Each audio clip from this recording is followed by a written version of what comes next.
ਪਿਆ ਸੀ ਸੁੱਤਾ, ਆਈ ਆਵਾਜ਼ ਬਾਜੇ ਬਜਾਣੇ ਵਾਲਿਆਂ ਦੀ। ਮੈਂ ਕਿਹਾ ਬਾਹਰ ਕਿੰਨੀ ਕੁ ਆਵਾਮ ਆ ਯਾਰ, ਜਿਹੜੇ ਬਜਾ ਰਹੀ ਆ ਬਾਜੇ। ਮੇਰੇ ਕੰਨ ਦੇ ਵਿੱਚ ਆ ਪੈ ਰਹੀ ਸੀ ਬਾਜਿਆਂ ਦੀ, ਸੁਣ ਲਓ ਤੁਸੀਂ ਅਪ ਕਰਕੇ। ਮੈਂ ਕਿਹਾ ਮਾਂ ਦੇ ਹੱਥਾਂ ਦੇ ਖਾਂਦੇ ਆ, ਪਹਿਲਾਂ ਗਰਮਾ ਗਰਮ ਪਰਾਠੇ ਦੇਖਾਂ ਤੇ ਆ ਗਿਆ ਆਲੂ ਗੋਭੀ ਵਾਲਾ ਪਰਾਠਾ। ਕੀ ਆ ਜੀ ਨਾਲ ਹੈ ਜੀ ਚਾਹ, ਸਵਾਦ ਅੱਜ ਸਾਰਾ ਹੀ ਆ ਜਾਏਗਾ ਖਾਣ ਪੀਣ। ਮੈਂ ਬਾਹਰ ਨੂੰ ਤੇ ਦੇਖਾਂ ਨੰਨੇ ਮੁੰਨੇ ਬੱਚਿਆਂ ਨੇ ਪਾਏ ਹੋਏ ਆ ਜੀ 14 ਅਗਸਤ ਵਾਲੇ ਕੱਪੜੇ। ਮੈਂ ਕਿਹਾ ਕਦੀ ਅਸੀਂ ਵੀ ਪਾਉਂਦੇ ਹੁੰਦੇ ਸੀ ਬਚਪਨ 'ਚ ਐਸੇ ਕੱਪੜੇ। ਭਾਈ ਜਿਹਨੇ ਬਾਜਾ ਨਹੀਂ ਬਜਾਇਆ ਉਹਦਾ ਕੌਮ ਦੇ ਵਿੱਚ ਨਾਮ ਹੀ ਨਹੀਂ ਆਇਆ ਕਿ ਇਹ ਪਾਕਿਸਤਾਨ ਦਾ ਨਹੀਂ ਹੈ।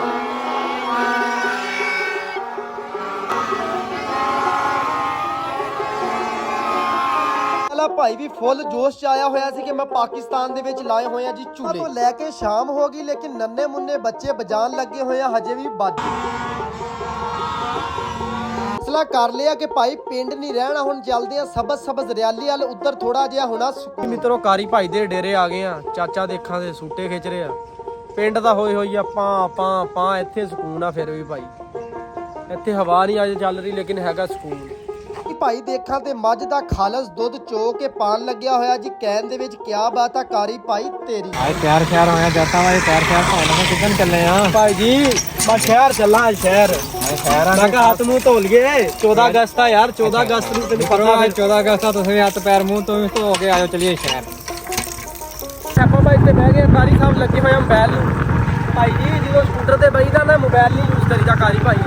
ਤੁਸੀਂ ਮੋਬਾਈਲ ਵੀਡੀਓ ਦਾ ਯਾਰ ਇਹ ਬਸ ਜਦੋਂ ਬਣ ਰਹੀ ਨਹੀਂ ਪਹੁੰਚੇ ਯਾਰ ਹੁਣੀ ਬਾਈਪਾਸ ਦੇ ਨੇੜੇ। ਕਾਰੀ ਭਾਈ ਨੂੰ ਕਿਹਾ ਉਰੇ ਰੋਕ ਕੇ, ਕਹਿੰਦਾ ਚਾਚੇ ਦਾ ਹੋ ਗਿਆ ਸਕੂਟਰ ਖਰਾਬ ਤੇ ਇਹਨੂੰ ਦੇਣੀ ਆ ਥੋੜੀ ਜੀ ਬਾਈਪਾਸ ਤੱਕ। ਭਾਈ ਨੇ ਫੜਿਆ ਜੀ ਚਾਚੇ ਦਾ ਹੱਥ, ਅਨਸ ਭਾਈ ਚਲਾਉਣ ਲੱਗੇ ਹੋਏ ਸਕੂਟਰ। ਮੈਂ ਕਿਹਾ ਯਾਰ ਬਾਈਪਾਸ ਤੇ ਛੱਡ ਕੇ ਕਾਰੀ ਭਾਈ ਚੱਲਦੇ ਆਪਾਂ ਫਿਰ ਸ਼ਹਿਰ। ਭਾਈ ਬਾਈਪਾਸ से ਹੁਣ ਜਾਂਦੇ ਪਏ ਆ ਜੀ ਸੋਹਣੇ ਸ਼ਹਿਰ ਸਰਗੋਦਾ ਜੀ। ਪਵਾਇਆ ਪੈਟਰੋਲ ਪੰਪ ਤੋਂ 410 ਰੁਪਏ ਦਾ ਪੈਟਰੋਲ। ਮੈਂ ਕਿਹਾ ਰਾਤ ਨੂੰ ਆਣਾ ਲੇਟ, ਕਿਤੇ ਮੋਟਰਸਾਈਕਲ ਹੋ ਜਵੇ। ਤੇ ਮੂੰਹ ਤੇ ਵੱਜ ਗਏ 12। ਸ਼ੇਖ ਸਾਹਿਬ ਦੇਖਾਂ ਤੇ ਲੱਗੇ ਹੋਏ ਆ ਜੀ ਹਸਨ। ਮੈਂ ਕਿਹਾ ਕੀ ਹੋਇਆ? ਕਹਿੰਦਾ ਹੋ ਗਿਆ ਸਕੂਟਰ ਪੈਂਚਰ। ਕੋਈ ਗੱਲ ਨਹੀਂ ਯਾਰ, 14 ਅਗਸਤ ਦਾ ਦਿਨ ਨਾ, ਕੋਈ ਨਾ ਕੋਈ ਦੁਕਾਨ ਖੁੱਲੀ ਹੋਣੀ। ਓਏ ਹੋਏ ਸ਼ੇਖ ਸਾਹਿਬ ਕੀ ਹੋਇਆ ਯਾਰ? ਓਏ ਦੁਕਾਨ ਭਾਈ ਉਹ ਦੇ ਸਾਹਮਣੇ ਆ ਗਈ, ਉਹ ਆ ਗਈ ਸਾਹਮਣੇ। ਉਹ ਦੇ ਉਹ ਸਾਹਮਣੇ ਖੁੱਲੀ ਆ, ਸ਼ੁਕਰ।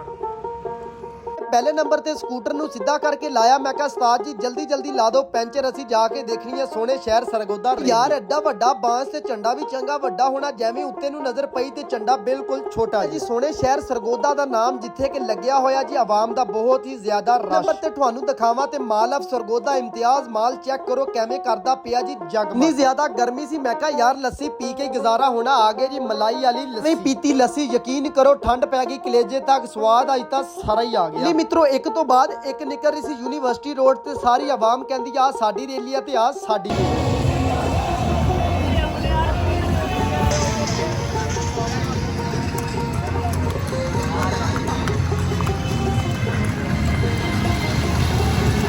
ਆਪਾਂ ਹੀ ਦੇਖ ਲਓ ਯਾਰ ਸਰਗੋਦਾ ਵਾਲੇ ਫਿਰ ਕਿਸੇ ਤੋਂ ਘੱਟ ਨਹੀਂ ਹੈਗੇ। ਚੈੱਕ ਕਰੋ ਭਾਈ ਕਿੱਡੀ ਵੱਡੀ ਹੈਗੀ ਆ ਰੈਲੀ। ਫਿਰ ਯਾਰ ਹੁਣੀ ਪਹੁੰਚ ਗਏ ਜੀ ਮਾਡਲ ਮਾਰਕ। ਸਰਗੋਦਾ ਦੀ ਬੜੀ ਮਸ਼ਹੂਰ ਮਾਡਲ ਮਾਰਕ ਆ ਮਿੱਤਰੋ। ਉਹਦੇ ਫੈਮਿਲੀ ਤੋਂ ਬਿਨਾ ਅੰਦਰ ਵੜਨ ਨਹੀਂ ਤੁਹਾਨੂੰ ਪਤਾ ਫਿਰ ਪਾਕਿਸਤਾਨੀਆਂ ਦੇ ਜਗਾੜ ਦਾ। ਮੈਂ ਕਿਹਾ ਫਿਰ ਵੜ ਕੇ ਅਸੀਂ ਅੰਦਰ ਰਹਿਣਾ। ਫੈਸਲਾ ਕੀਤਾ, ਮੈਂ ਕਿਹਾ ਗੋਲ ਝੂਲੇ ਤੇ ਲੈਂਦੇ ਆ ਜੀ ਝੂਲੇ। ਸ਼ੇਖ ਇੱਧਰ ਆ। ਲਓ ਜੀ ਬਹਿ ਗਏ ਆ ਅਸੀਂ। ਉਸਤਾਦ ਜੀ ਲਾ ਦਿਓ ਕੁੰਡੀ ਫੁੱਲ ਪਰ ਤੇ ਕਾਰੀ ਭਾਈ ਦਾ ਜੋਸ਼ ਚੈੱਕ ਕਰੋ, ਕਹਿੰਦਾ ਉਰੇ ਤਾਂ ਮਜ਼ਾ ਹੀ ਬੜਾ ਆ ਰਿਹਾ ਝੂਲੇ ਲੈਣ ਦਾ। ਮੈਂ ਕਿਹਾ ਰੁਕ ਜਾ ਯਾਰ ਚੱਲਣ ਦੇ ਹਜੇ, ਫਿਰ ਤੈਨੂੰ ਪਤਾ ਲੱਗੂਗਾ।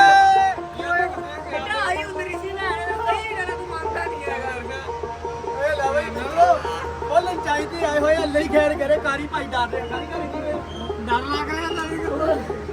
ਸ਼ੇਖ ਆਪ ਤੇ ਆ ਗਏ, ਅੱਲਾ ਹੀ ਖੈਰ ਕਰੇ।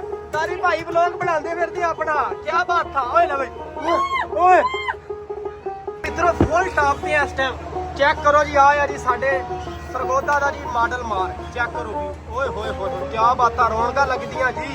ਇਧਰੋਂ ਵੀ ਦਿਖਾਉਂਦੇ, ਇੱਧਰ ਵਾਲੀ ਸਾਈਡ ਤੇ ਆ ਝੂਲੇ। ਓਏ ਹੋਏ ਹੋਏ ਹੋਏ ਸਾਰੀ ਲੱਗ ਰਿਹਾ ਮਿੱਤਰੋ ਮੈਨੂੰ ਤਾਂ। ਨਬੀਲ ਭਾਈ ਕਹਿੰਦਾ ਤੇਰਾ ਮੇਰਾ ਹੋਣਾ ਮੁਕਾਬਲਾ, ਹੁਣ ਗੱਡੀਆਂ ਇੱਕ ਦੂਸਰੇ ਦੇ ਵਿੱਚ ਮਾਰਨੀਆਂ, ਖਿੱਚ ਕੇ ਪੈਸੇ ਕਰਨੇ ਆਪਾਂ ਪੂਰੇ। ਫਿਰ ਨਾ ਨਹੀਂ ਕੀਤੀ, ਮੈਂ ਕਿਹਾ ਠੀਕ ਹੋ ਗਿਆ। ਚੈੱਕ ਕਰੋ ਮਿੱਤਰੋ ਬੜੀ ਸਪੀਡ ਦੇ ਨਾਲ ਗੱਡੀਆਂ ਲਿਆ ਕੇ ਇੱਕ ਦੂਸਰੇ ਦੇ ਵਿੱਚ ਮਾਰੀ। ਸਾਡੇ ਵੱਲੋਂ ਯੱਬ ਨਿਕਲ ਸਕਦੀ ਸੀ ਗੱਡੀਆਂ ਦੀ, ਅਸੀਂ ਤਾਂ ਭਾਈ 19 ਕੱਢੀ ਆ ਦੂਰੋਂ ਲਿਆ ਕੇ ਮਾਰੀਆਂ ਇੱਕ ਦੂਸਰੇ 'ਚ ਗੱਡੀਆਂ। ਤੁਸੀਂ ਵੀ ਇਹ ਗੱਡੀ ਤੇ ਝੂਲੇ ਲੈਂਦੇ ਆ ਤੇ ਇਹਦੇ ਪੈਸੇ ਕਿਵੇਂ ਪੂਰੇ ਕਰਨੇ ਆ? ਇੱਕ ਦੂਸਰੇ ਦੇ ਵਿੱਚ ਮਾਰੋ ਖਿੱਚ ਕੇ ਗੱਡੀਆਂ ਦੇ ਪੈਸੇ ਐਵੇਂ ਹੀ ਪੂਰੇ ਹੋਣੇ ਆ। शेख साहब आपने एंजॉय किया, कितना का मजा आया था? वाकई आया तो ਪਹੁੰਚ ਗਏ ਯਾਰ ਹੁਣੀ ਬਾਈਪਾਸ ਤੇ। ਇੱਥੋਂ ਕਹਿੰਦੇ ਖਾਣਾ ਜੀ ਅੱਜ ਪੀਜ਼ਾ। ਮੈਂ ਕਿਹਾ ਠੀਕ ਹੋ ਗਿਆ ਯਾਰ। ਕਾਰੀ ਭਾਈ ਕਹਿੰਦਾ ਮੈਨੂੰ ਬਹੁਤ ਜ਼ਿਆਦਾ ਭੁੱਖ ਲੱਗੀ ਆ ਤੇ ਸ਼ੇਖ ਸਾਹਿਬ ਨੂੰ ਪੁੱਛਦੇ ਹਾਂ ਜੀ ਸ਼ੇਖ ਸਾਹਿਬ ਤੁਹਾਨੂੰ ਭੁੱਖ ਲੱਗੀ ਆ? ਹੁਣ ਇਹਨਾਂ ਦਾ ਪਤਾ ਲੱਗ ਜਾਣਾ ਕਿੰਨੇ ਕਿੰਨੇ ਪੀਸ ਖਾਣੇ ਆ ਪੀਜ਼ੇ ਦੇ, ਲੇਕਿਨ ਆਪਾਂ ਕੋਈ ਨਹੀਂ ਛੱਡਣਾ, ਆਪਾਂ ਨੇ ਫੁੱਲ ਭਾਰਾ ਨਾ ਦੇਣਾ ਰਗੜਾ। ਮਿੱਤਰੋ ਅੱਗੇ ਹਾਜ਼ਰ ਖਿਦਮਤ ਹੋ ਗਿਆ ਜੀ ਪੀਜ਼ਾ। ਹੁਣ ਖਾ ਕੇ ਚੈੱਕ ਕਰਦੇ ਆ ਕੈਸਾ ਪੀਜ਼ਾ, ਖਾ ਕੇ ਸਵਾਦ ਸਾਰਾ ਹੀ ਆ ਗਿਆ ਜੀ। तो उस तो बाद मैनू दियो इजाजत, अपना ख्याल रखियो, नमाज कैम करियो, पाकिस्तान जिंदाबाद। तो जी वीडियो अच्छी लगी है भरा दी वीडियो ਨੂੰ ਇੱਕ ਵਾਰੀ ਕਰ ਦਿਓ ਸ਼ੇਅਰ। ਉਸ ਤੋਂ ਬਾਅਦ ਮੈਨੂੰ ਦਿਓ ਇਜਾਜ਼ਤ, ਆਪਣਾ ਖਿਆਲ ਰੱਖਿਓ, ਨਮਾਜ਼ ਕਾਇਮ ਕਰਿਓ, ਪਾਕਿਸਤਾਨ ਜ਼ਿੰਦਾਬਾਦ।